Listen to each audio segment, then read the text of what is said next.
Secretária, a gente agradece muito a sua participação aqui no CNN 360. A gente sabe que o trabalho está muito intenso aí, então, por ter tomado esse tempo, a gente já agradece de antemão. Eu gostaria de abrir essa conversa com a senhora falando um pouco sobre como está o desafio de administrar essa demanda por saúde, que deve estar muito mais intensa aí no estado, com um prejuízo muito grande na estrutura de vocês, né? Boa tarde para a senhora.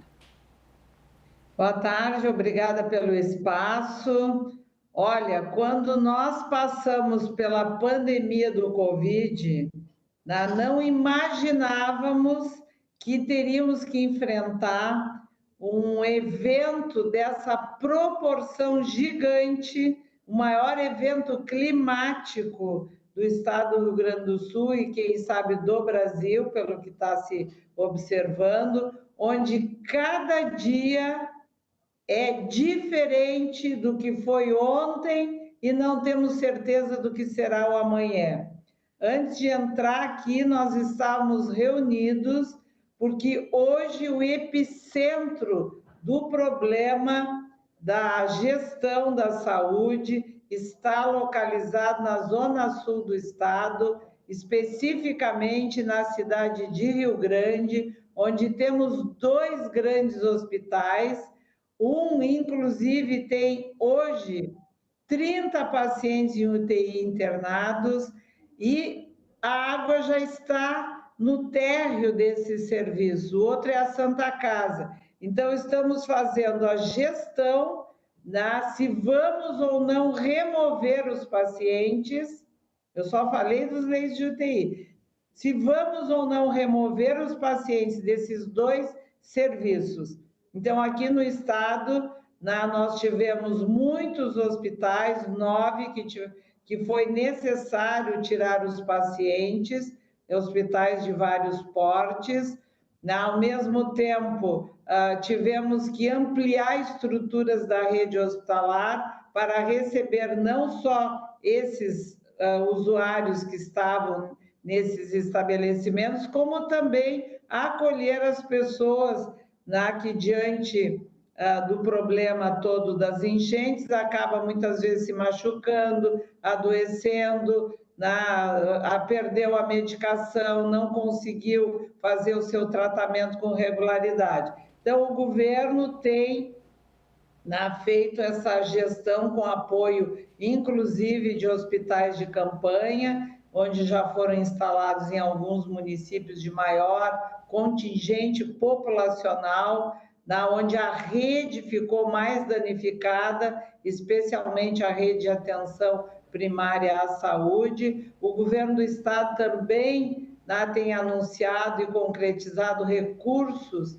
não só para hospitais danificados poder restabelecer a sua estrutura, como também recursos de custeio para que 203 estabelecimentos consigam continuar atendendo a população. Ainda que eu acho que é importantíssimo, porque sempre que tem uma calamidade, e essa tragédia nós vivemos lá em setembro, depois em dezembro tivemos uma em julho no litoral norte, é o sofrimento das pessoas que perdem até a sua identidade, não é a identidade do papel, da carteira, a sua identidade como pessoa, perdem bens, perdem, enfim, é um sofrimento muito grande. Então, nós hoje anunciamos um recurso na ordem de 10 milhões de reais para que os municípios contratem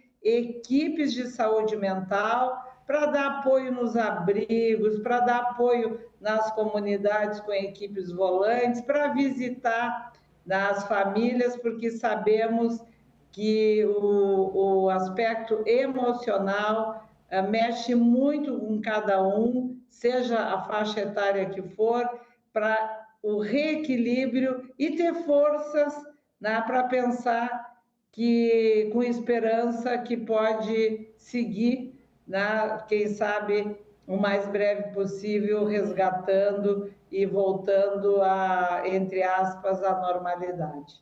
Secretária Jussara Soares faz uma pergunta para a senhora. Pois não. Boa tarde, secretária. Obrigada aqui pelos seus esclarecimentos. Sei que seu trabalho aí está intenso. Secretária, para a gente fazer um balanço, amarrar suas informações. Hoje, quantos hospitais estão desativados no Rio Grande do Sul? E eu queria que a senhora relatasse, assim, bem detalhadamente, se possível, qual é a dificuldade, porque eu imagino para onde essas pessoas serão transferidas, tem todo o cuidado da transferência, até pela delicadeza que muitos pacientes estão. Queria que a senhora contasse um pouquinho disso, desse trabalho que tem ocorrido aí. Tá bem. Desativados, nós temos um hospital em Estrela, aí incluímos um hospital de campanha no município, um grande hospital de pronto-socorro em Canoas, que tinha mais de 110 pacientes, um hospital de menor porte em Três Coroas, um hospital em Sinimbu, olha, foi bem no início, porque nós estamos há mais de 10 dias em situação de calamidade. E um hospital que também foi desativado, mas está reabrindo a emergência em Rolante.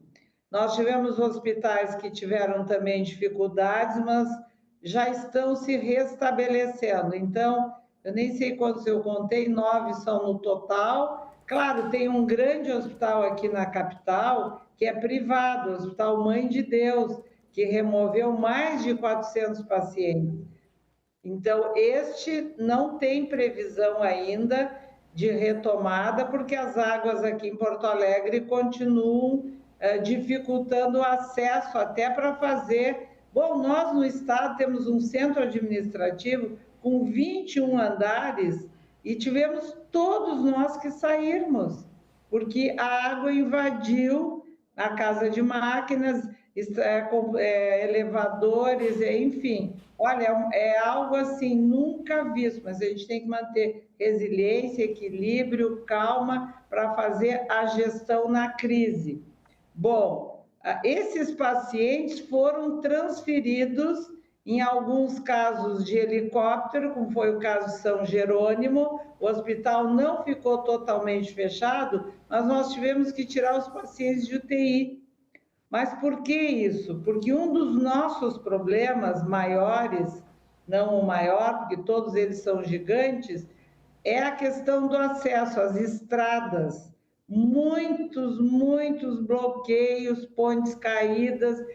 Então, o que aconteceu em São Jerônimo? Sem acesso rodoviário, pacientes em UTI, sem condições de chegar ao oxigênio líquido, e torpedo não é suficiente, aqueles do cilindro, então removemos os pacientes de lá para UTIs na capital e outras regiões do estado.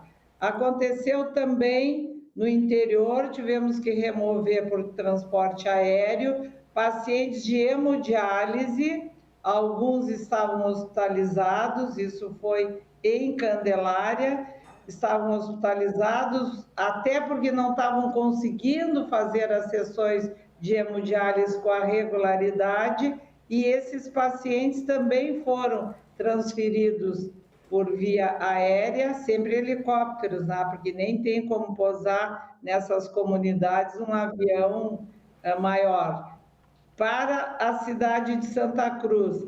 Então, a gestão disso é sempre verificando o diagnóstico, que é o problema, e para isso nós temos um formulário que é preenchido por todos os hospitais diariamente, que nos dizem qual é o ponto sensível do dia. O dia pode ser o ponto sensível que não chegou o insumo de hemodiálise. Se não tem condições de chegar por via rodoviária, a gente faz a logística de entrega por via aérea também. Então, esse monitoramento diário, e aliás, a rede hospitalar tem nos abraçado muito e recebendo nossos pacientes, e nós estamos dando condições para que os serviços não interrompam o seu trabalho. Isso está sendo possível. E hoje a nossa preocupação, como já disse, são os 2 hospitais da cidade de Rio Grande. Secretária, muito obrigada pela participação. Nós conversamos com a Arita Bergman, secretária de Estado no Rio Grande do Sul, responsável pela área de saúde. Muito obrigada pela participação aqui no CNN 360.